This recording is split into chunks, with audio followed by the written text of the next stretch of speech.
Munati.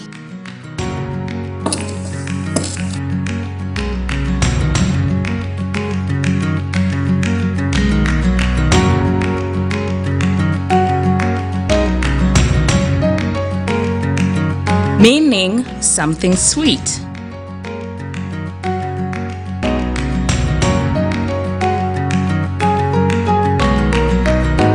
Munati, your TV on the go. Catch us anywhere, anytime, as long as you have a device and internet. Munati TV is Zambia's first internet TV station.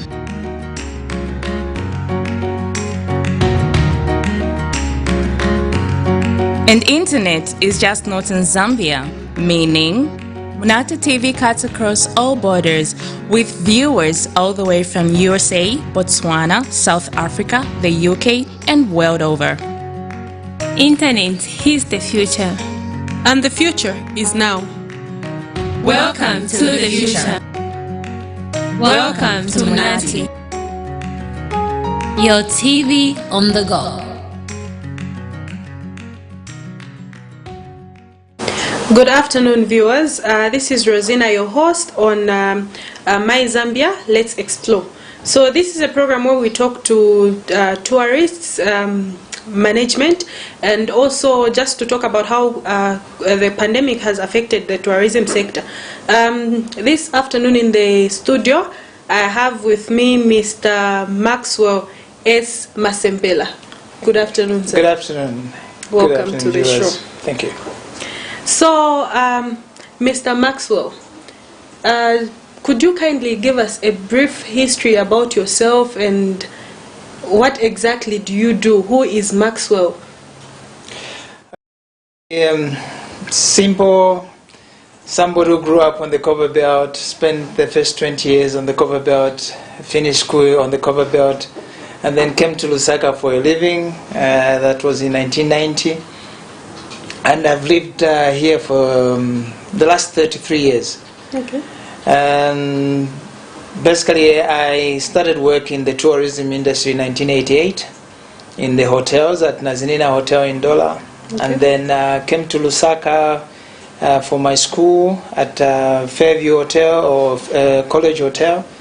Then worked as trainee at Holiday Inn, and then came in to work with Fairview Hotel, and thereafter I went in to work for Intercontinental Hotel. Okay.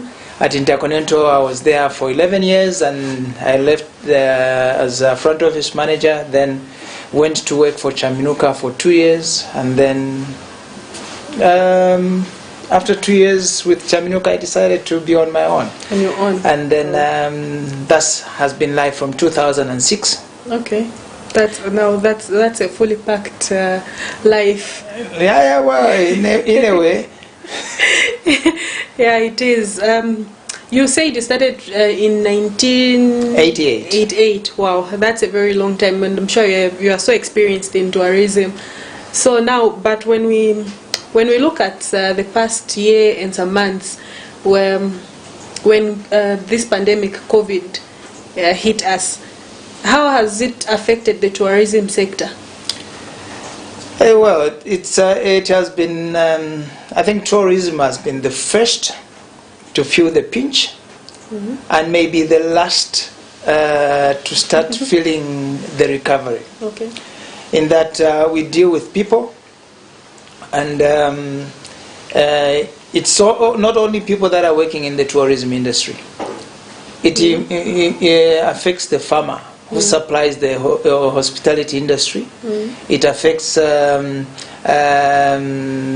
ordinary home, and then so many people are connected to tourism without them realizing that actually tourism pays for their daily sustenance. Yeah. Because the tourism is an operator. They will buy commodities from a shop, from a supermarket, from the market, from individual farming communities. And that in itself is a steady flow of income when tourism is at its peak or is thriving. But from last year, from March, it was actually, we came down to 0. And now we are hoping that we can have a better summer, that we can be able to have maybe restart the process of tourism again. Okay. It's not easy. A lot of people have been affected, and then it's a lot of companies are shaky right now because most of the investment they pumped in 2019 has not paid off. So a lot of things are happening. A lot of people have lost jobs, and coupled with decisions that government has made in the past or recent past, a lot of hotels are closing down because they can't hold conferences, they can't hold. So it's. I think the last 2 years has been the worst in the hospitality industry and tourism. Yeah, I can just imagine. So, do you have any strategy, like how to restart this whole process, like tourism, putting it on the market again after the COVID pandemic is over? Well, the strategy is basically, we have been preaching about it. Zambia Tourism Agency has been preaching about it. The ministry has been talking about it. Is we need to start local, and it's my belief, personal belief, that the moment we trust a local tourist to be our all-weather partner, then that's the time tourism will start thriving. Even when there is outside interference or in the interference by wild events, we can be able to sustain our businesses through local tourism. And that's the only way to go. Let the international tourists become a source of revenue that helps us develop and expand our businesses, but not what we rely upon. If we can rely upon on local tourism, tourists, then even the better. Even better. Yeah, because you know that you've got an all-weather friend that can be there when you need them, and even the times when business is low, you still know that he will come. Okay. Because they are based locally. Yeah. Yeah. So, I know most people know of Livingstone. When you talk about tourism, what comes to mind is Livingstone, Chaminuka. Like, these are the most famous places. But do we have other destinations in Zambia where people can actually go to for tourism and stuff like that? Yes. But firstly, Livingstone is famous because of Victoria Falls. Yes. And you can't take away that from Livingstone. So Livingstone is Victoria Falls, and Victoria Falls is Livingstone. Yeah. And we have the biggest part of the waterfalls. So yes, a lot of people would want to go and see it. And but what we are also saying, let's spread the word that Zambia is not only Livingstone. Zambia has got so many places. We've 10 provinces, and we have more than 110 districts. And then all these 110 districts have their own tourism potential. And it is our duty as tour operators to explore Zambia even further than we have gone in the past, and be able to put every tourist destination and every tourist product on the market. So that people do not just flock in the southern route for Victoria Falls, or in the eastern route for Mfue and South Luangwa, but they can be able to go to northern part of Zambia with 3 provinces where there is actually more waterfalls, that we can be able to explore.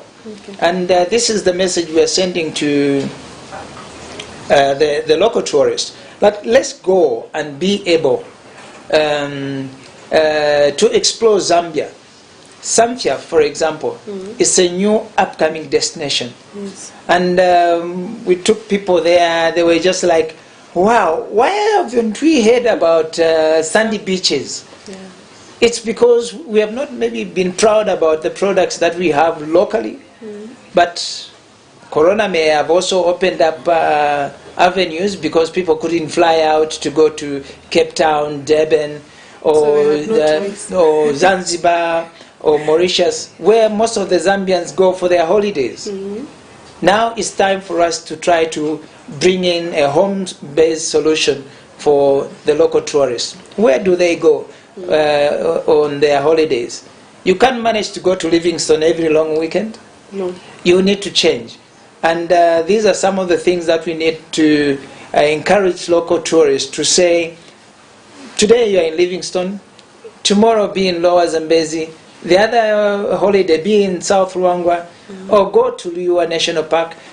Have a time to spend with your family and remove stress, because traveling removes stress. Yes. It's also rejuvenating. When you go on a holiday and come back for work, you are more energetic than you were before.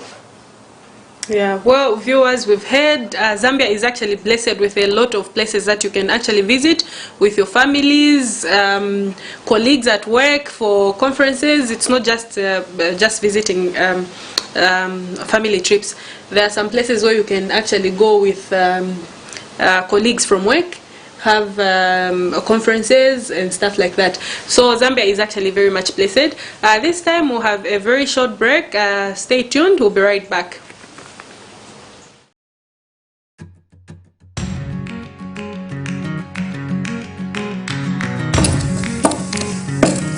Munati.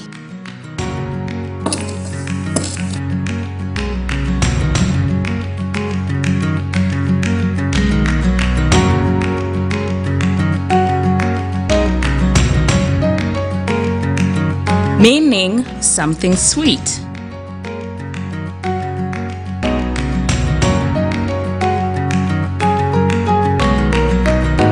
Munati, your TV on the go.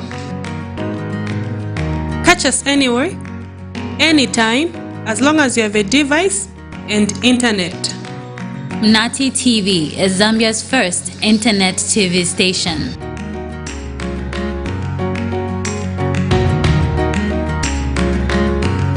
And internet is just not in Zambia, meaning Munati TV cuts across all borders with viewers all the way from USA, Botswana, South Africa, the UK, and world over. Internet is the future. And the future is now. Welcome to the future. Welcome to Munati. Your TV on the go.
Welcome back, viewers. This is My Zambia. Let's explore, and I'm here with Mr. Maxwell S. Masempela.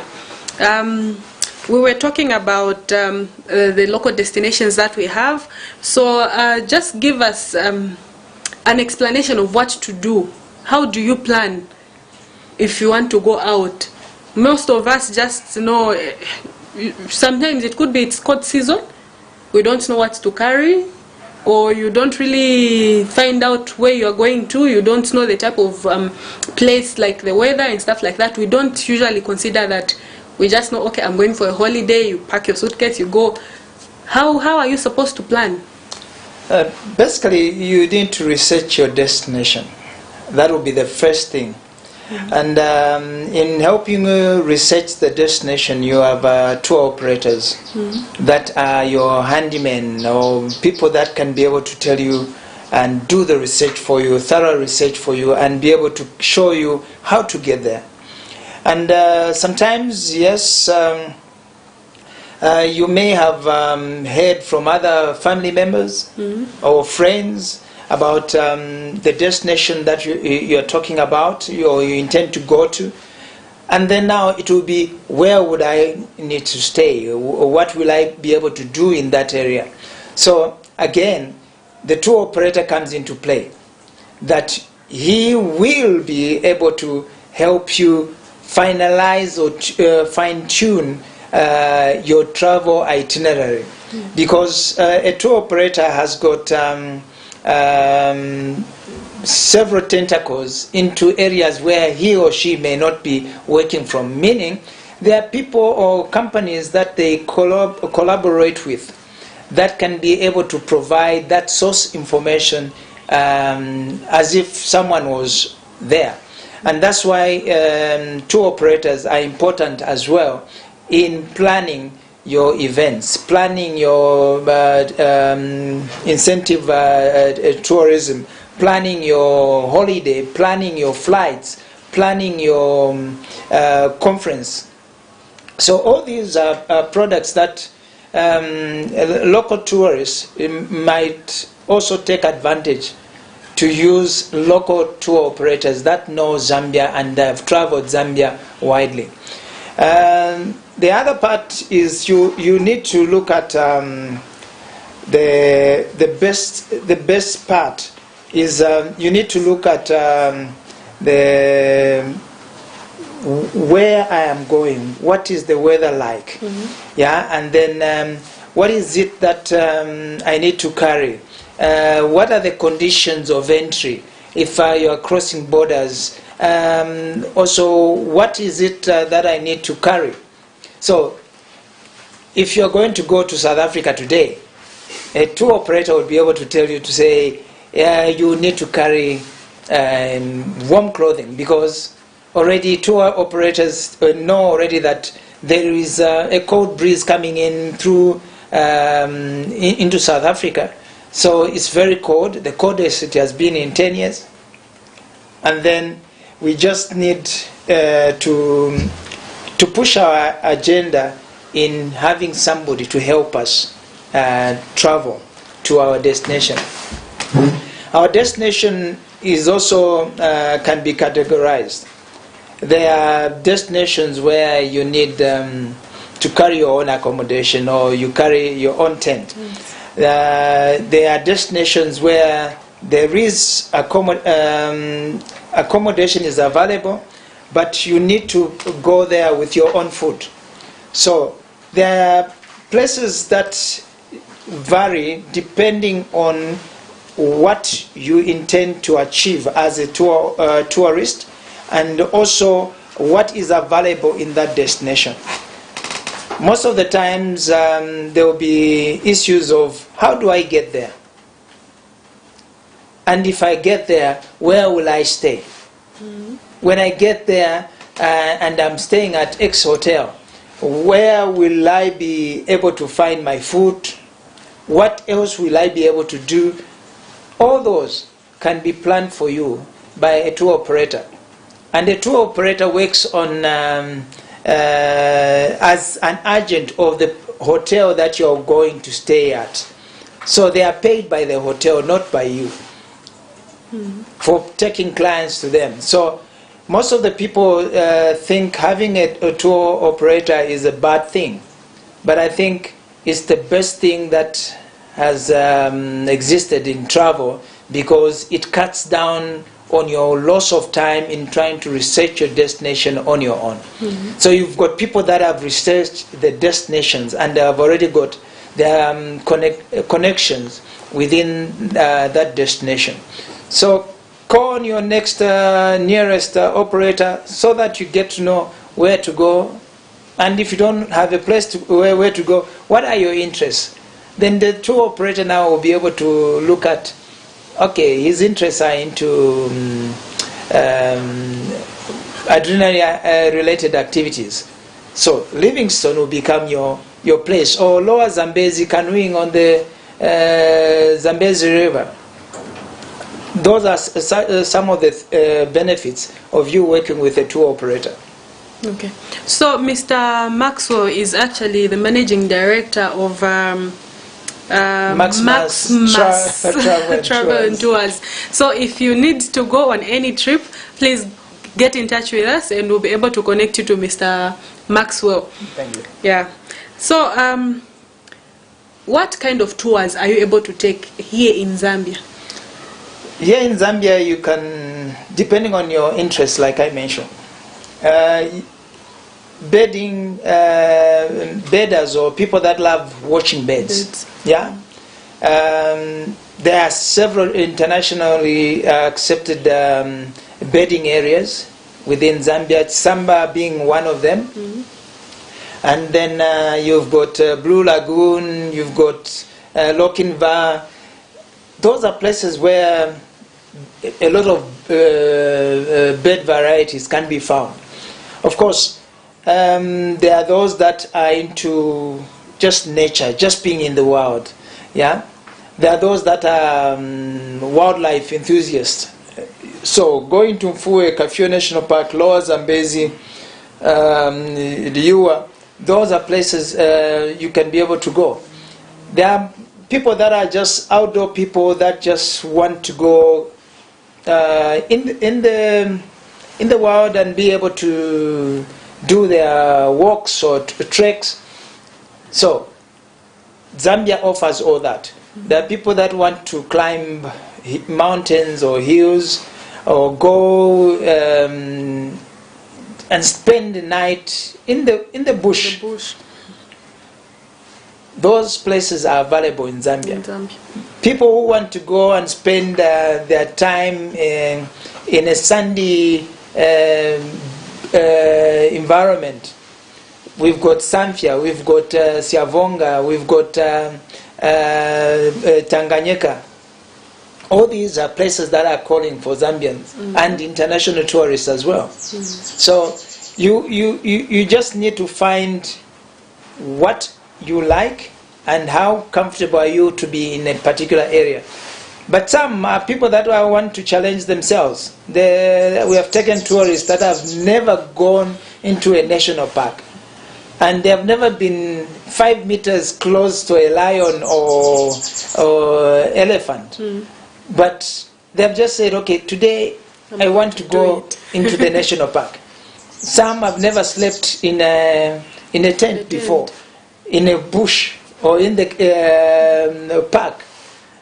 And some of them have done that, and we are happy that we provide that thrill and educative environment where people can be able to turn around and become more comfortable with the nature. So the idea is really find what thrills you, or if it's a family environment, go in an area where the family will be comfortable. You don't want to go into a place with a family where the children are locked up because they can't go out. They can't go out. Yeah, you need to choose the location according to the suitability of your family or the group that you're in. It means everybody, when they go on holiday, they must come back rejuvenated, happy that they went out. They went for a holiday. Yes. Okay. So who really benefits from local tourism? Like I mentioned in the beginning, local tourism is the benefits are multifaceted. The hotels will benefit. The restaurants will benefit. The activity providers will benefit. But behind those companies, there are members of staff. And members of staff would have families as well. Yeah, on average, we estimate that for each employee, he may be taking care of between 5 and 8 people in his homestead. So you can imagine that from one employee, there's 8 people that are benefiting from that employment. And it's because a local tourist or an international tourist has decided to spend his holiday in Zambia and be able to give that opportunity to spend his money in a location, and that economics in that location will change. Meaning those selling vegetables will have more sales of vegetables. Selling fish will have more sales in fish. Meaning their environment will change because their economics have grown. And every tourist that comes in is having a positive impact on the economic lifestyle or the economy of the destination that they are visiting. And that's what we want to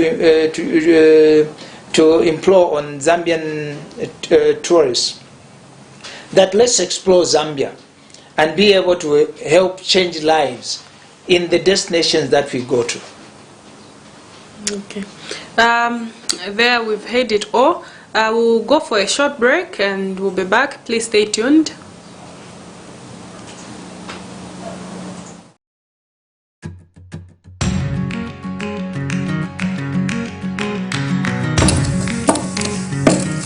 Munati.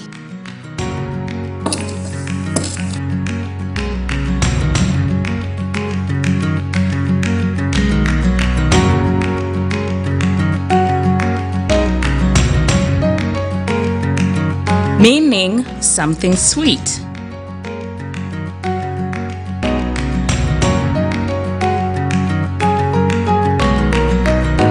Munati, your TV on the go. Catch us anywhere, anytime, as long as you have a device and internet.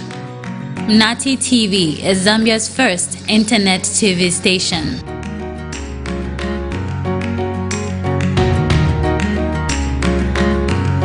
And internet is just not in Zambia, meaning Munati TV cuts across all borders with viewers all the way from USA, Botswana, South Africa, the UK, and world over.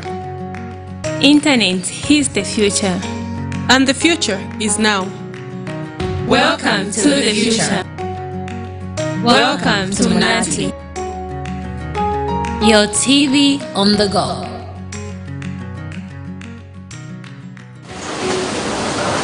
Welcome back, viewers. This is Zambia. Let's explore. I'm here with Mr. Maxwell S. Masempela.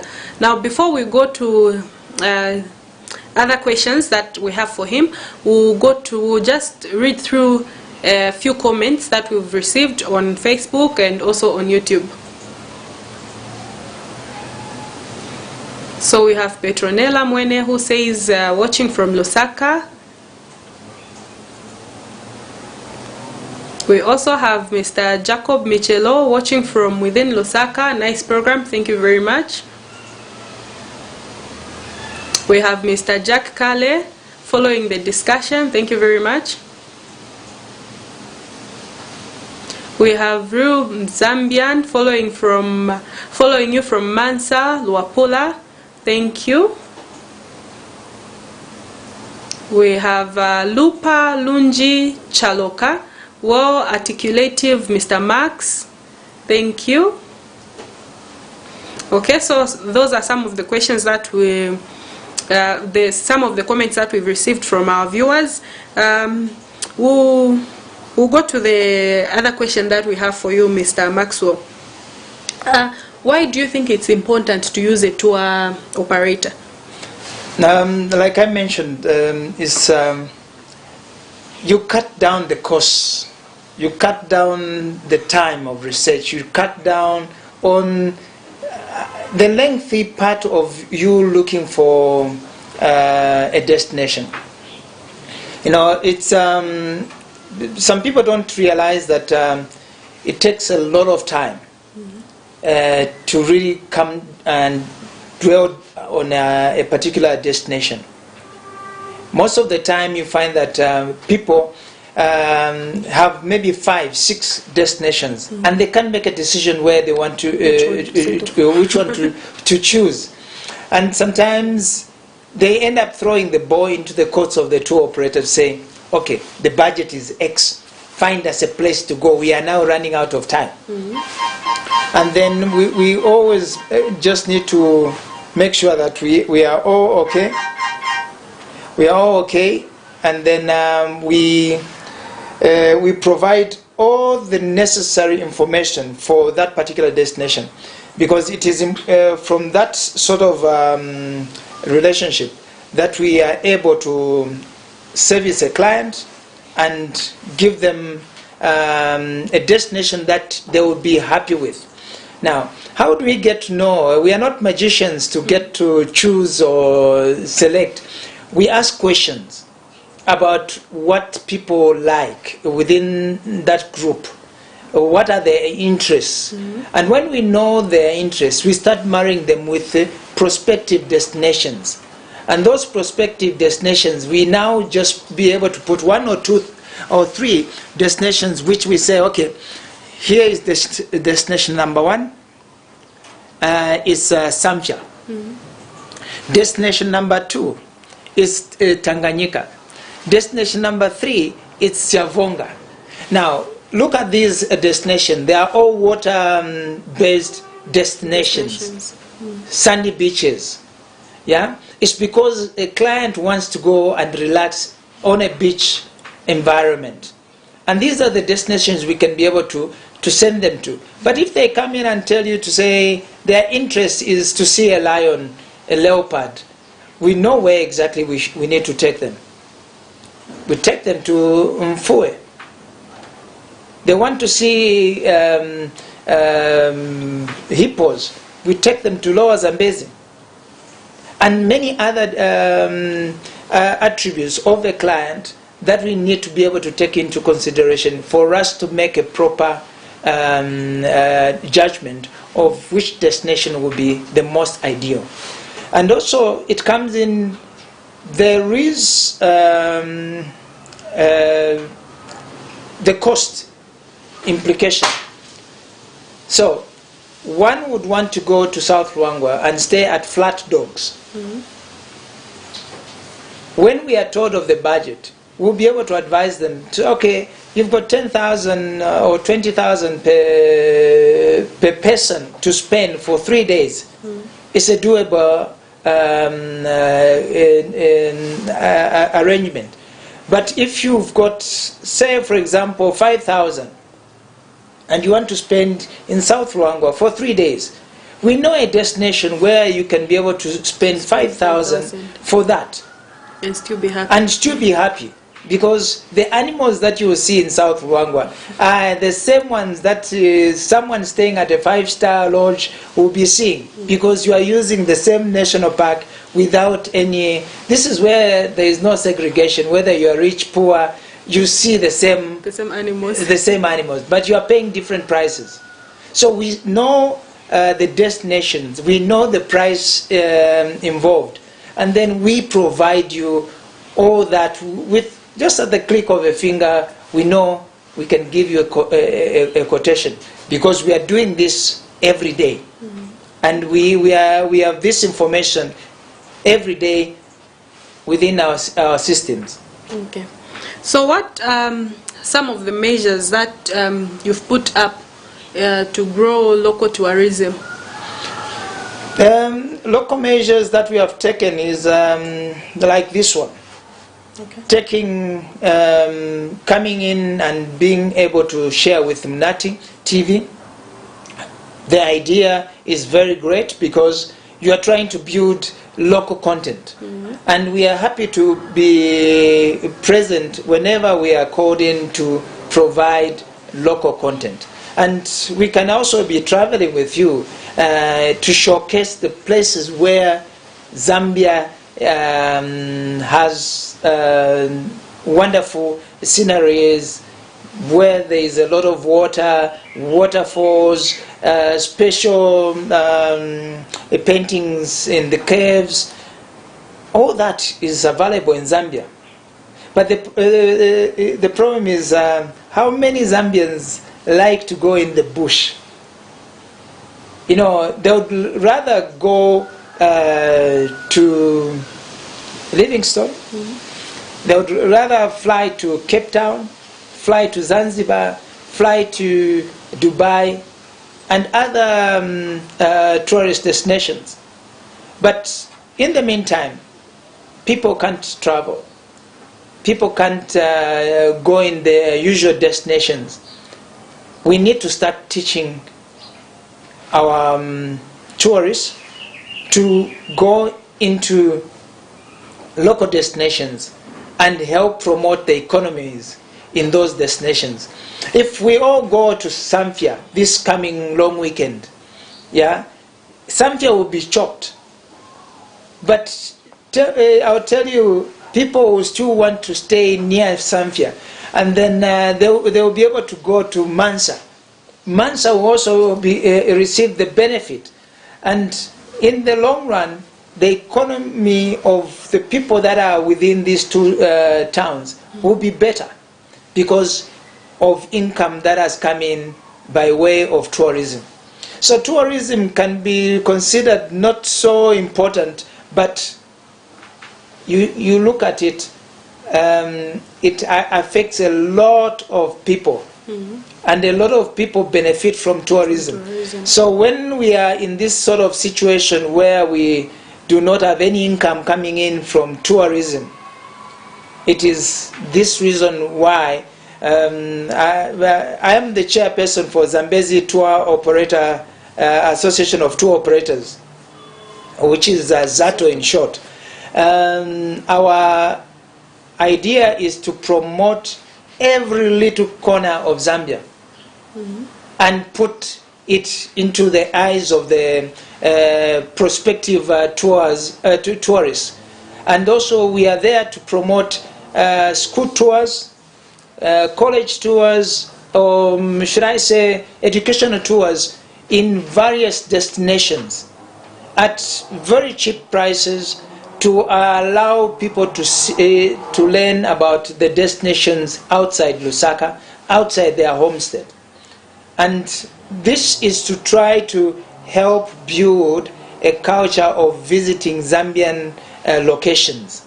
And also, the other part we are looking at is we want to work with schools. Because if we teach the school children now what a tourist is and the benefits of touring your country, they are likely to be better tourists in the future. So we'll work with different companies. We'll work with Zambia Tourism Agency, which is also propagating the same idea of local Islaka. And we'll work with corporate entities to try to bring in their staff into play. They should also be rewarding their staff, like here is a holiday voucher for you and your wife and family to go to South Luangwa, to go to Kafue National Park, to go to Liua National Park. Those are some of the things that we are trying to work with within the tourism industry in order to push local tourist numbers to rise. So it's education and education and education. And for example, if the media personnel can talk about tourism every day, every journalist can talk about tourism every day in their own small way, I think we can be able to do far much better, because there will be news about Zambian destination every day. And this is what we want to do, flood the news about Zambia as a destination. It can be a self-sustaining destination on its own.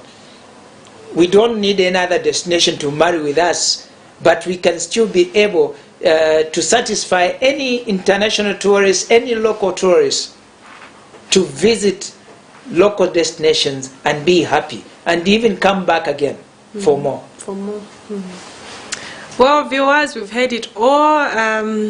Would like to say thank you to Mr. Maxwell S. Masempela, who is the Managing Director for Mass Travel and Tours, and also the chairperson for Zambezi Association of Tour Operators, which is ZATO. If you need a tour operator, please, like I said earlier, get in touch with us and we'll connect you to Mr. Maxwell. We've come to the end of our program and would like to say thank you to our viewers as well for being online and watching our program. Catch us next time, same time. Bye-bye. Bye-bye.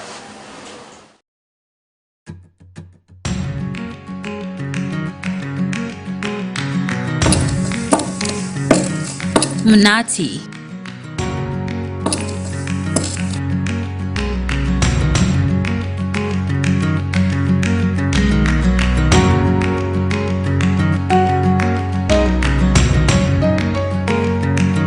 Meaning something sweet.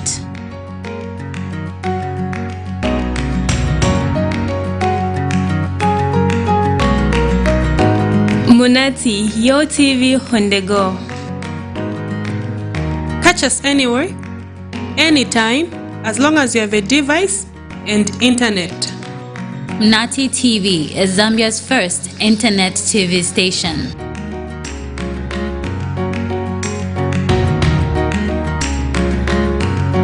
And internet is just not in Zambia, meaning Munati TV cuts across all borders with viewers all the way from USA, Botswana, South Africa, the UK, and world over.